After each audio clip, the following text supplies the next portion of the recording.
فرش التراب يضمني. دو سوالات ہیں آپ سے. ایک تو یہ کہ تمام فرقے اور جو گروہ ہیں اسلام کے اندر، جو ہمارا اسلام ہے اس کے اندر جتنے بھی گروہ ہیں اہل حدیث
کے نکلنے کے وقت جب تک سورج پوری طرح نکل نہ چکے کوئی سجدہ نہیں ہو سکتا.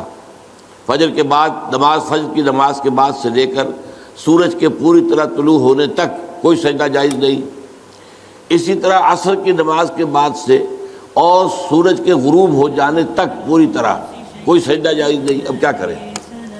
اب اگر ایک شخص عصر کے بعد مسجد میں آیا ہے، اب مسجد میں مغرب کی نماز میں ابھی 10 منٹ ہے 15 منٹ ہے، کیا کرے؟ وہ کون سی حدیث پر عمل کرے؟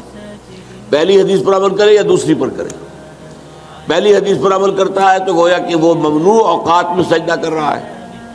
دوسری پر عمل کرتا ہے تو جو پہلی حدیث ہے اس پر عمل رہ گیا. اب اس میں لوگوں نے اصول بنایا ہے کہ جہاں کسی چیز سے روکا جائے وہ زیادہ قوی ہے بنسبت اس کے جس میں حکم دیا جائے. تو روکا جانے والا معاملہ یہ ہے کہ نماز مت پڑھو فجر کے بعد سے سورج کے پوری طرح طلوع ہو جانے تک اور عصر کے بعد سے سورج کے پوری طرح غروب ہو جانے تک. اب اس میں اختلاف ہے. تو اختلافات جو ہیں وہ قطعاً کوئی غیر فطری بات نہیں ہے. ایک اور واقعہ ہوا حضور کے زمانے میں. جب یہ جو غزوہ احزاب ہوا ہے تو جب جو کفار جو تھے جو باہر سے آئے تھے اور گھیرا ڈالے پڑے ہوئے تھے چلے گئے، تو اب حضور صلی اللہ علیہ وسلم اپنے ہتھیار اتار رہے تھے. حضرت جبرائیل آئے، آپ ہتھیار اتار رہے ہیں، ہم نے تو ابھی تک ہتھیار نہیں اتارے، بنو قریظہ کا معاملہ کرنا ہے ابھی. انہوں نے جو غداری کی اور عین جو ہے جنگ کے موقع کے اوپر عہد کی خلاف ورزی کی، انہیں سزا دینی ہے. اور چلیے حضور نے سب کو حکم دے دیا، اب کوئی مسلمان عصر کی نماز غالباً تھی نہ پڑھے جب تک کہ بنو قریظہ میں نہ پہنچ جائے، یعنی جلد از جلد بنو قریظہ کے علاقے میں پہنچ جائے. اب کچھ حضرات کا معاملہ ایسا ہوا کہ وہ ابھی راستے میں تھے، انہوں نے محسوس کیا کہ نماز جو ہے عصر کا، وہ تو اب عصر جو ہے وہ ہماری قضا ہو جائے گی، اب نکل رہا ہے، اب ہم وہاں پہنچ نہیں، ابھی تک کیا کریں. کچھ نے کہا کہ نہیں صاحب کچھ بھی ہو، نماز قضا ہو یا نہ ہو. حضور نے کہا نماز مت پڑھو جب تک بنو قریظہ کے علاقے میں نہ پہنچ جاؤ، تو ہم تو نماز نہیں پڑھیں گے. کچھ لوگوں نے کہا نہیں، یہ تو حضور نے اصل میں جلدی کرنے کے لیے تاکید کر کہا تھا، ورنہ مراد یہ نہیں تھی. انہوں نے نماز پڑھ لی. اب کچھ لوگوں نے نماز پڑھ لی، کچھ نے نہیں پڑھی. حضور کے سامنے جا کے بات رکھی گئی، حضور نے فرمایا دونوں نے صحیح کیا، یعنی دونوں نے استنباط کیا ہے اپنے اپنے اصول سے اور اپنی یعنی ایک عقلی صلاحیت کو برسر کار لاتے ہوئے، تو دونوں کا معاملہ ٹھیک ہے. اس اعتبار سے اختلافات سے زیادہ پریشان نہیں ہونا چاہیے. ان اختلافات کے اندر جو تلخی پیدا ہو گئی ہے وہ اس وجہ سے ہے کہ ہم نے ایک مذہبی پیشہ بنا لیا اپنے ہاں. اسلام میں کوئی مذہبی پیشہ نہیں ہے. ہر شخص نماز پڑھا سکتا ہے، ہر شخص جو ہے اپنی بچی یا بچے کا نکاح پڑھا سکتا ہے، ہر شخص اپنے والد یا والدہ کی نماز جنازہ پڑھا سکتا ہے، کسی مولوی کی ضرورت نہیں ہے. لیکن ہم چونکہ پڑھتے نہیں، دین ہم نے سیکھا نہیں، ہم نے دنیاوی علوم حاصل کیے ہیں، تو ہم نے ایک پیشہ بنا لیا. وہ پیشہ جو ہے، اور پیشے کے اندر ظاہر بات ہے کہ پھر آپ کو معلوم ہے کہ وہ تلخیاں پیدا ہو جاتی ہیں، جس کو آپ کہتے ہیں پروفیشنل جیلسیز. یہ پروفیشنل جیلسی از اے رول. تو اس وجہ سے زیادہ خرابی پیدا ہوئی ہے، ورنہ ان مسالک کے اندر کوئی خرابی نہیں ہے. یہ استنباط کے اختلافات ہیں اور خلوص کے ساتھ کیے گئے. اب فتوحات اصل میں دیکھنا یہ ہوگا کون کر رہا ہے، کس نیت سے کر رہا ہے. ایک فتوحات وہ ہیں جو خلافت راشدہ میں ہوئی ہیں.